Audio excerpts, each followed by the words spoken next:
Hi praise lord. దేవునికి స్తోత్రం. హల్లెలూయా. ఆది కాండం 1వ అధ్యాయం 1-30 పూర్తయిన సందర్భంగా దేవాది దేవుని కీర్తనతో స్తుతించుకుందాం. కీర్తనలు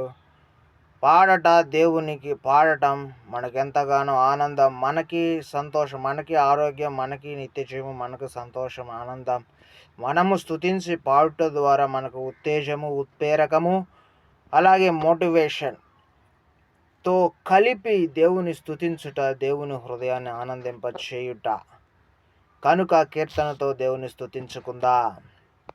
అదేదనగా, రండి ఉత్సాహించి పాడుదాము, రక్షణ దుర్గము మన ప్రభువే.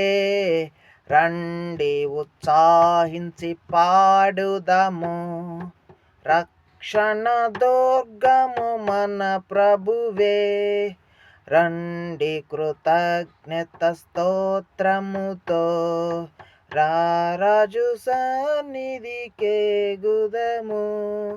సత్ప్రభు నామమున్ కీర్తనలన్ సంతోషగానము చేయుదము.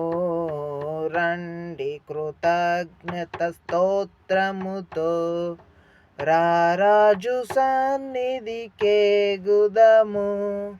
సత్ప్రభు నామమున్ కీర్తనలన్ సంతోషగానము చేయుదము. రండి ఉత్సాహించి పాడుదము, రక్షణ దుర్గము మన ప్రభువే. రండి ఉత్సాహించి పాడుదము, రక్షణ దుర్గము మన ప్రభువే.